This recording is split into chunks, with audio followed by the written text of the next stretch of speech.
Hello athlete, अगर आप 200 metre करते हो तो ये वीडियो आपको पूरी देखनी है। बहुत इंपॉर्टेंट होने वाली है और काफ़ी ज़्यादा टाइम बच जाएगा ये वीडियो देखने से आपका। मैं ज़्यादातर ऐसे वीडियोस में पुश नहीं करता हूँ एथलीट्स को कि आप ये पूरा देखो ही देखो, क्योंकि मतलब मुझे ऐसा लगता है कि हाँ, अगर आपको करना होगा, आपको वीडियो पसंद आ रही होगी तो आप देखोगे, नहीं आ रही तो आप नहीं देखोगे, आप स्किप कर दोगे, छोड़ दोगे, उससे ज़्यादा फर्क नहीं पड़ता। लेकिन अगर आप 200 करते हो तो प्लीज़ ये वीडियो पूरा देखना। मेरे लिए नहीं, इससे आपका बहुत ज़्यादा टाइम बच जाएगा। आपको एक बहुत ज़्यादा अच्छा माइंडसेट मिल जाएगा कि आपको किस चीज़ पे ध्यान देना है, कैसे आपको अपनी ट्रेनिंग को आगे लेके जाना है। ज़्यादा टाइम वेस्ट नहीं करेंगे, सीधे वीडियो स्टार्ट करेंगे। आपको थोड़ा बहुत ऐसे कंफ्यूजिंग लग सकता है अगर आपको मतलब मैथ्स इतना अच्छा नहीं लगता है। सब चीज़ नंबर के ऊपर ही डिपेंड करती है कि आप कितने टाइम में कवर कर रहे हो कोई चीज़ को, आप कितना डिस्टेंस जंप कर रहे हो, तो सब चीज़ें नंबर पे ही डिपेंडेंट है। तो थोड़ा बहुत आपको मैथ्स के ऊपर ध्यान देना पड़ेगा, थोड़ा बहुत इससे लगाव होना चाहिए। ट्राई करूंगा सिंपल तरीके से चीज़ें समझाने का, ज़्यादा कॉम्प्लिकेट नहीं करेंगे, ठीक है। सबसे पहले हम लोग वर्ल्ड एथलेटिक्स की साइट पे आ गए। तो ये साइट पे अपना 100 मीटर का ऑल टाइम डेटा है कि मतलब जब से मतलब ये इन्होंने स्टार्ट किया है डेटा को कलेक्ट करना सिस्टमेटिकली, तब से कितने एथलीट 100 मीटर दौड़ चुके हैं और उनका कितना कितना टाइम आया। तो यहाँ पे आप ऐसे नीचे जाएंगे तो यहाँ पे लिस्ट पे आप देख सकते हो कि जैसे यूसेन बोल्ट, टाइसन गे, यानले, और ये सब उस ऑर्डर में कि उनका टाइम कितना है। जैसे 9.58, फिर 9.69, फिर 69, फिर 72। तो एक ऑर्डर में है कि जो सबसे अच्छा एथलीट है उसका ऊपर टाइम है, फिर खराब से खराब जाते जाएगा। तो ये 100 मीटर का टाइम है। अब यहाँ पे क्या, ये वेबसाइट का डेटा, तो इसको हम उतना अच्छे से एनालाइज नहीं कर सकते, तो हमें ये डेटा निकालना पड़ेगा। हम एक्सेल शीट में ये डेटा निकाल लेते हैं। हम डेटा टैब में जाके सिलेक्ट करेंगे कि हमें एक वेबसाइट से डेटा कलेक्ट करना है। ये वेबसाइट का हम लिंक कॉपी करेंगे और यहाँ पे पेस्ट कर देने से हमें वो पूरा डेटा यहाँ पे मिल जाएगा। तो यहाँ पे एग्जैक्ट सेम वो वेबसाइट पे उस पेज पे जो डेटा था वो आ चुका है अपने पास में। अब सेम यही चीज अपन करेंगे 200 मीटर के लिए। 100 मीटर का डेटा था, हम यहाँ पे 100 की जगह पे 200 मीटर सिलेक्ट करेंगे। अब 200 मीटर का हमें ऑल टाइम का डेटा मिल चुका है। अब इस डेटा की सबसे अच्छी बात ये कि हमें एक एथलीट का सिर्फ एक ही टाइम मिलेगा जो उसका बेस्ट है। जैसे यूसेन बोल्ट का बहुत बार 1950 से कम टाइम आया, लेकिन सिर्फ एक ही टाइम लिखा है जो उनका बेस्ट है। तो हमें सिर्फ वही डेटा चाहिए। अब इसका भी हम कॉपी कर लेंगे लिंक, डेटा में जाएंगे, फ्रॉम वेब, लिंक पेस्ट करेंगे। तो सेम यहाँ पे हमारा 200 मीटर का भी डेटा आ चुका है। अब एक और शीट खोल लेंगे अपन, इस शीट में हम एनालाइज करेंगे। यहाँ पे टेबल का हम नाम रख देते हैं। ये है हमारे 100 मीटर का डेटा, ये है 200 मीटर का डेटा, और ये है एनालिसिस वाला शीट। अब 200 मीटर के डेटा में हम जाएंगे, यहाँ पे ये सब कॉम्पिटिटर के नाम लिखे हैं, उस एथलीट का नाम क्या था और उनका 200 मीटर का टाइम इस टेबल में लिखा है, इस कॉलम में लिखा है। हम क्या कर रहे हैं, अब इस लाइन में जो भी एथलीट्स के नाम है सबको कॉपी कर लेंगे और यहाँ पेस्ट कर देंगे। तो अब हमारे पास उन एथलीट्स का नाम है जिनने 200 मीटर दौड़ा था, और ऐसे हमारे पास कितने एथलीट्स हैं, 100 एथलीट्स का डेटा है। अब इन एथलीट्स का हम 200 मीटर का टाइम निकालेंगे। यहाँ पे उनका 200 मीटर का टाइम लिखा हुआ है इस टेबल में। अब वो हमें इस टेबल में यहाँ पे चाहिए, तो इसको पहले हम एक टेबल में कन्वर्ट कर लेंगे। अब 200 मीटर का हम टाइम निकालना चाहते हैं, उसके लिए हम एक फॉर्मूला डाल देंगे यहाँ पे कि एक्स लुकअप, मतलब हमें इस एथलीट को ढूंढना है इस कॉलम में से। जब हम इस कॉलम में से उस एथलीट का नाम ढूंढ लेंगे, उसके आगे उसका जो भी 200 मीटर का टाइम रहेगा वो हमें यहाँ पे टेबल पे मिल जाए।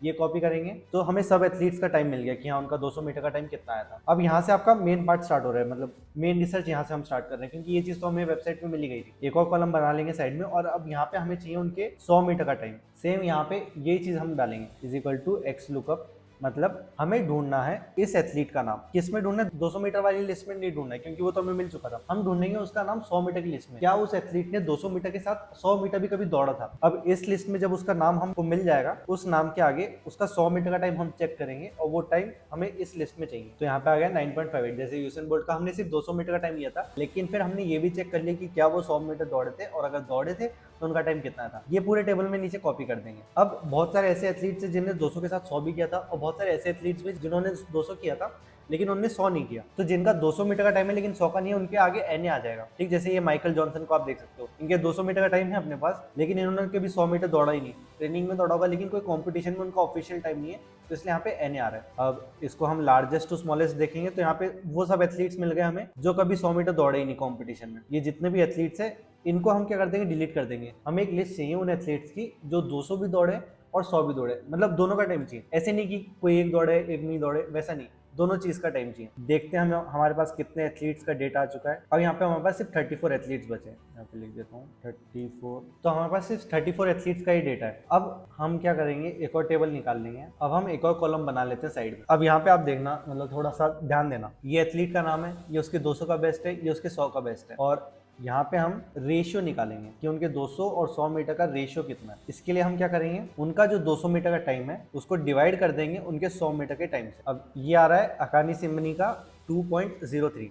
अब ये पूरे टेबल में हम नीचे तक कॉपी कर देंगे। अब देखो, इसको थोड़ा आप ध्यान से समझना, ये हमारा स्टार्टिंग पॉइंट है। यहाँ से अगर कोई भी एथलीट दौड़ना स्टार्ट करेगा तो बीच में 100 मीटर हो जाएगा, जैसे ये 0 मीटर है, ये हो जाएगा हमारा 100 मीटर और यहाँ हो जाएगा हमारा 200 मीटर। हम इस डेटा की मदद से ये चेक करना चाह रहे हैं कि एक एथलीट का 100 मीटर और उस एथलीट का 200 मीटर, इसको हम कंपेयर करेंगे तो क्या आएगा। उसके लिए हम क्या कर रहे हैं, जो एथलीट का 200 मीटर का टाइम आएगा उसको डिवाइड कर देंगे उसके 100 मीटर के टाइम के साथ। एग्जाम्पल के लिए जैसे अकानी सिम्बनी का हम देखेंगे तो 19.95 है, तो यहाँ पे हम 19.95 को डिवाइड करेंगे 9.82 से और ये रेशियो क्या आएगा 2.03। एक आपको अब थोड़ा सा हाइपोथेटिकल केस वाले एग्जांपल्स बताता हूँ। अगर 100 मीटर इतना है, 200 मीटर इतना है, मान लेते हैं एक एथलीट है, उसका 100 मीटर का टाइम आ रहा है 10 सेकंड, के 200 मीटर का टाइम आ रहा है 30 सेकंड। मतलब वैसे पॉसिबल नहीं है लेकिन एक हाइपोथेटिकल केस मान के चल रहे हैं हम। अब जो हम रेशियो निकाल रहे हैं, रेशियो क्या है, हमारे 100 मीटर के मुकाबले कितना गुना आ रहा है। तो जैसे 100 मीटर अगर 10 सेकंड है और 200 मीटर 30 सेकंड है, तो हमारा 200 मीटर का टाइम कितना है, 100 मीटर के टाइम से 3 गुना ज़्यादा आ रहा है। समझ गए आप। यही अगर हमारा 20 सेकंड होता तो इसका मतलब क्या होता, हमारा 200 मीटर का टाइम 100 मीटर से 2 गुना ज़्यादा आ रहा है। ये भी आपको इजीली समझ में आ गया होगा। अब एक अपन मान के चलते हैं, हमारे 200 मीटर का टाइम आ रहा है 40 सेकंड। एक एथलीट है, उसके 100 का बेस्ट है 10 सेकंड, 200 का बेस्ट है 40 सेकंड। अब इस केस में क्या हो जाएगा, उसके 200 मीटर का टाइम आ रहा है 100 मीटर का 4 गुना, है ना। जितना उसका 100 आ रहा है उसमें 4 मल्टीप्लाई कर देंगे तो उसका 200 मीटर का टाइम पता चल जाएगा अपने को। एक और केस मान लेते हैं कि इसका टाइम आ रहा है 15 सेकंड, 100 मीटर कर रहा है वो 10 सेकंड में, 200 कर रहा है 15 सेकंड। इसका मतलब क्या हुआ, उसका 200 मीटर का टाइम आ रहा है उसके 100 मीटर का 1.5 गुना। जितना 100 आ रहा है उसमें 1.5 मल्टीप्लाई कर देंगे तो उसके 200 का टाइम मिल जाएगा। अब ये जो नंबर्स हैं ये क्या है, रेशियो है, ठीक। अब यहाँ पे सब एथलीट्स का अपन ने वो रेशियो निकाले। जैसे जो अकानी सिम्बनी है, इसका 200 मीटर आ रहा है इसके 100 मीटर का 2.03 गुना। असफा पावेल है, इसका 200 मीटर आ रहा है 100 मीटर का 2.05 गुना। डिवाइन ओडुडुरु, हाँ मतलब जो भी नाम है, इस एथलीट के 200 मीटर का जो टाइम है वो क्या आ रहा है 100 मीटर का 2 गुना, ठीक। सबका अलग अलग आ रहा है, जिस किसी का 2 आ रहा है, किसी का 201 आ रहा है, किसी का 199 आ रहा है, ठीक है।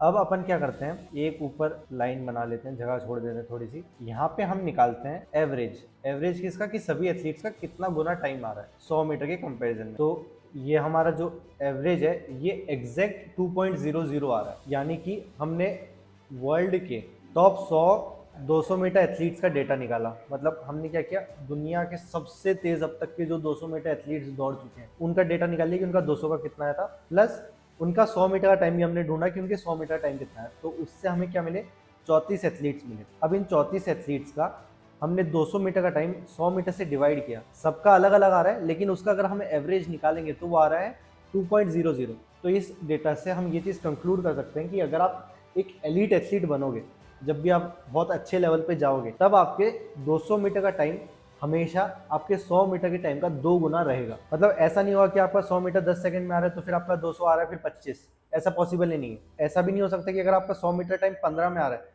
तो फिर आपका 200 मीटर 28 से कम आ जाए, ये भी चीज़ पॉसिबल नहीं है, ठीक है। अब अगर आप एक एथलीट हो और आपका गोल है कि आपको 200 मीटर अच्छा करना है, या फिर आपको 100 मीटर भी करना है और 200 मीटर भी करना है, मतलब दो टाइप के एथलीट होंगे। एक होगा कि जिनको 100 और 200 करना है, एक होंगे जिनको सिर्फ 200 करना है, या फिर एक वो एथलीट भी हो सकते हैं कुछ कि जिनको 200 मीटर भी करना है और 400 मीटर भी करना है। 3 कैटेगरी के एथलीट्स हैं। अब जो 200 मीटर एथलीट्स हैं इनका तो मेन गोल ये है कि उनको सिर्फ 200 अच्छा करना है, लेकिन ये वो एथलीट है जिनको 100 भी अच्छा करना है, 200 भी अच्छा करना है, और ये वो एथलीट है जिनको 200 भी करना है, 400 भी करना है। इनका अपन उतना ज़्यादा बात नहीं करेंगे, जो जिनको मतलब डबल इवेंट्स करने हैं इनकी हम बात नहीं करेंगे। हम सिर्फ मेन 200 मीटर एथलीट्स को देखते हैं कि अगर आप एक ऐसे एथलीट हो जिसको 200 मीटर करना है तो आपका कुछ एक टारगेट होगा कि हाँ मैं इतना टाइम अचीव करना चाहता हूँ। हो सकता है कि आपको मतलब 22 में दौड़ना है, आपको 23 में दौड़ना है, 24 में दौड़ना है, या फिर हो सकता है आपको 20 में भी दौड़ना है।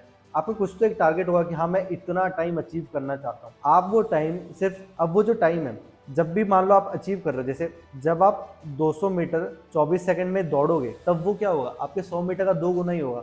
मतलब उस टाइम पे आपके 100 मीटर का टाइम आ रहा होगा 12 सेकंड। जब आप 23 सेकंड में दौड़ोगे उस टाइम पे आपका 100 मीटर का टाइम कितना आ रहा होगा, 11.5 आ रहा होगा। और जब आप 22 की दौड़ोगे तब आपका 100 मीटर का टाइम भी 11 आ रहा होगा, क्योंकि तभी आप 22 की दौड़ रहे होगे। जब आप 20 की दौड़ रहे होगे उस टाइम पे आपका 100 मीटर का टाइम 10 सेकंड आ रहा होगा। अब ऐसा नहीं है कि हम लोग 200 इतने में दौड़ रहे हैं इसलिए हमारा 100 मीटर का टाइम इतना आ रहा है, बल्कि ये उल्टा है। हमारे 100 मीटर की इतनी स्पीड है, इसी की वजह से हम 200 मीटर इतने टाइम में कवर कर पा रहे हैं। तो सबसे पहला स्टेप है कि आप पहले डिसाइड करो कि आपको 200 कितने में दौड़ना है, आपका क्या गोल है इस साल का, अगले साल का, जब का भी आपका गोल है। आपको 23 में दौड़ना है, 24, 20, 21, 22, जो भी आपका टारगेट है उसके हिसाब से आप ये पता करो पहले कि आपको 100 कितने में दौड़नी पड़ेगी, क्योंकि जब तक आप ये चीज़ अचीव नहीं करोगे तब तक हमारा 200 मीटर का टाइम भी नहीं आ पाएगा। अगर आपको 200 मीटर दौड़ना है 24 में, तो पहले आप 100 मीटर दौड़ो 12 में। जब तक आप ये चीज़ नहीं कर रहे हो तब तक ये चीज़ भी पॉसिबल नहीं है। अगर आपको 22 में दौड़ना है तो पहले आप 11 डाउन अपना 100 मीटर का टाइम लेके आओ। जब तक नहीं लाओगे तब तक 22 दौड़ना बहुत मुश्किल है। आप इसके पीछे पड़े रहोगे, बहुत ट्रेनिंग करोगे आप,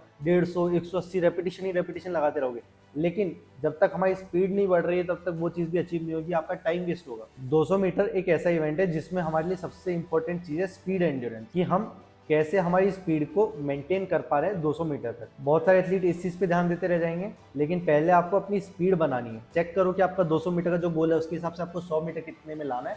पहले आप वो 100 मीटर का टाइम लेके आओ, उसके बाद आप 200 मीटर पे जाना। जब तक आपके 100 मीटर का टारगेट अचीव नहीं हो रहा है ज़्यादा एंड्योरेंस वर्क करो ही मत, क्योंकि एंड्योरेंस वर्क आपको फिर बार बार करना पड़ जाएगा। जैसे जैसे स्पीड इंप्रूव होगी हमें बार बार एंड्योरेंस वर्क करना पड़ेगा। मान लो आप 100 मीटर दौड़ रहे हो 14 सेकंड में, अब आप 14 सेकंड के हिसाब से अगर एंड्योरेंस वर्क करोगे तो फिर आप 28 में दौड़ने लग जाओगे। लेकिन जब आपकी स्पीड 13 सेकंड होगी ना, तब आपको फिर से एंड्योरेंस वर्क करना पड़ेगा, क्योंकि आपके पास जो एंड्योरेंस है, मतलब आपके पास स्पीड मेंटेन करने की जो काबिलियत है, वो सिर्फ इतनी स्पीड को मेंटेन करने के लिए। अब क्योंकि आपके पास स्पीड बढ़ चुकी है तो इस स्पीड को मेंटेन करने के लिए फिर से आपको एंड्योरेंस करना पड़ेगा।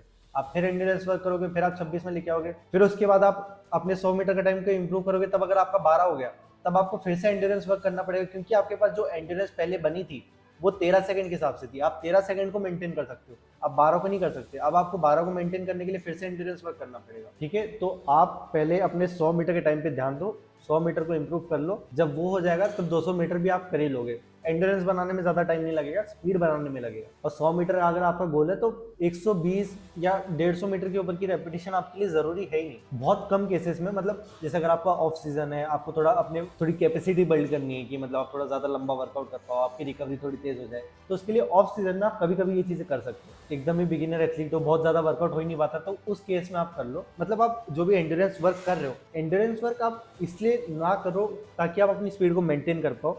एंड्योरेंस वर्क आप सिर्फ तब करो जब आपको लग रहा है कि आप ज़्यादा लंबे वर्कआउट्स नहीं कर पा रहे हो, या फिर आपकी वर्कआउट के बीच की रिकवरी खराब है। आप उस चीज़ को इंप्रूव करने के लिए एंड्योरेंस वर्क करो। उसके हिसाब के लिए एंड्योरेंस तब तक मत करो जब तक आपकी स्पीड नहीं आ रही है। वीडियो पसंद आई तो इसे लाइक कर देना। ऐसे ही आप किसी और इवेंट के बारे में, कोई और टॉपिक के बारे में जानना चाहते हो तो वो भी आप कमेंट सेक्शन में पूछ सकते हो। और मुझसे ट्रेनिंग लेना चाहते हो तो उसके लिए आप इस नंबर पर मुझसे कॉन्टैक्ट भी कर सकते हो। अब हम अगले वीडियो में मिलेंगे, तब तक के लिए बाय बाय, और आपके ट्रेनिंग के लिए ऑल द बेस्ट।